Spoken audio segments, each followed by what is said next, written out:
കൊച്ചി ഇടപ്പള്ളി മങ്ങാട് റോഡിൽ താമസിക്കുന്ന രാമചന്ദ്രനാണ് കൊല്ലപ്പെട്ട മലയാളി. 68-കാരനായ അദ്ദേഹം തിങ്കളാഴ്ചയാണ് കശ്മീരിലേക്ക് യാത്ര തിരിച്ചത്. രാമചന്ദ്രന്റെ ഭാര്യ ഷീലയും മകൾ അമ്മുവും അവരുടെ 2 കുട്ടികളും ഒപ്പമുണ്ടായിരുന്നു. വിവരങ്ങളുമായി സാരംഗ ചേരുകയാണ്. സാരംഗ, നമ്മൾ തുടക്കം മുതൽ സൂചിപ്പിക്കുന്ന ഒരു നടുക്കത്തിൽ തന്നെയാണ് ഇന്ത്യ ഒന്നടങ്ങുക. പക്ഷേ നമ്മൾ മലയാളികളെ സംബന്ധിച്ച് ആശങ്ക ഒന്നുകൂടി കൂടുകയാണ്. കാരണം ഒരു മലയാളി കൂടി കൊല്ലപ്പെട്ടിരിക്കുകയാണ്. എന്തായാലും അദ്ദേഹത്തിൻ്റെ മൃതദേഹം ഏറ്റുവാങ്ങുന്നതിനായി മകൻ ഉച്ചയോടെ പുറപ്പെടും എന്നാണ് അറിയാൻ കഴിയുന്നത്. എന്താണ് കൂടുതൽ വിവരങ്ങൾ നൽകാനുള്ളത്?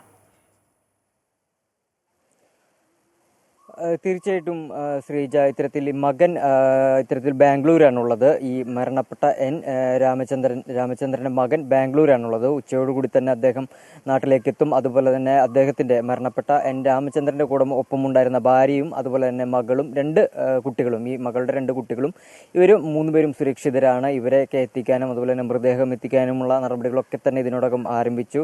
കഴിഞ്ഞ ദിവസമാണ് ഇത്തരത്തിലൊരു ഭീകരാക്രമണം കാശ്മീരിലെ പഹൽഗാമിൽ ഉണ്ടാകുന്നത്. അതിനും തൊട്ടു ദിവസം മുൻപ്, അതായത് തിങ്കളാഴ്ചയാണ് ഇത്തരത്തിൽ രാമചന്ദ്രനും അതുപോലെ തന്നെ കുടുംബവും വേനലവധി ആഘോഷിക്കാനായി ഒരു വിനോദ യാത്രയ്ക്കായി ഇത്തരത്തിൽ കാശ്മീരിലെത്തുന്നത്.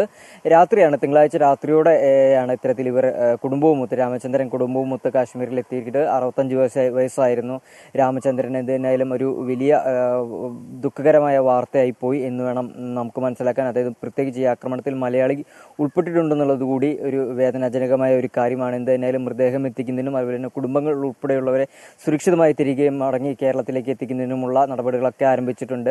ഇദ്ദേഹം ഏറെക്കാലമായിട്ട് ഇടപ്പള്ളിയിലായിരുന്നു താമസം. ഇടപ്പള്ളിയിൽ തന്നെ ഒരു ബിസിനസ് ചെയ്തു വരികയായിരുന്നു.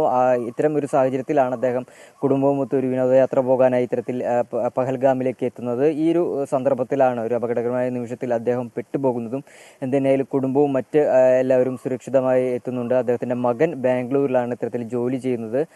അദ്ദേഹത്തിന് വിവരങ്ങളൊക്കെ അറിഞ്ഞ് അതുപോലെ തന്നെ അദ്ദേഹം ഉടനെ തന്നെ തിരിച്ച് നാട്ടിലേക്ക് എത്തുകയും അതുപോലെ തന്നെ ഈ രാമചന്ദ്രന്റെ മൃതദേഹം ഉൾപ്പെടെ ബന്ധുക്കളെ സുരക്ഷിതമായി, മകളെയും അതുപോലെ തന്നെ 2 കുട്ടികളെയും രാമചന്ദ്രന്റെ ഭാര്യയെയും ഉൾപ്പെടെ സുരക്ഷിതമായി കൊച്ചിയിലേക്ക് എത്തിക്കുന്നതിന്റെ ഭാഗമായിട്ട് നടപടിക്രമങ്ങളൊക്കെ ആരംഭിച്ചു. എന്തായാലും കൊച്ചി ഇടപ്പള്ളി ഭാഗത്തെ എല്ലാ ജനങ്ങളും പിന്നെ അദ്ദേഹത്തിന്റെ കുടുംബം ഉൾപ്പെടെയുള്ള ഒരു വലിയൊരു ദുഃഖത്തിലാണ്. ഇതിനോടകം തന്നെ ഒരു വലിയ ഷോക്കായി മാറിയിട്ടുണ്ട് ആ പ്രദേശത്തുള്ളവർക്കും അതുപോലെ തന്നെ അദ്ദേഹത്തിന്റെ കുടുംബാംഗങ്ങൾക്കും. മറ്റു കാര്യങ്ങളിലേക്കൊക്കെ വൈകാതെ നടക്കും. എന്തായാലും ചൊവ്വാഴ്ചയാണ് ഇത്തരത്തിലൊരു ഭീകരാക്രമണം, ദാരുണമായ ഒരു സംഭവം ഉണ്ടാകുന്നത്. ഈ സംഭവത്തിൽ ഒരു മലയാളി കൂടി ഉൾപ്പെട്ടിട്ടുണ്ടെന്നുള്ളത് ഒരു വേദനാജനകമായ ഒരു കാര്യം തന്നെയാണ്. മറ്റ് നടപടിക്രമങ്ങളൊക്കെ ആരംഭിക്കുകയാണ്.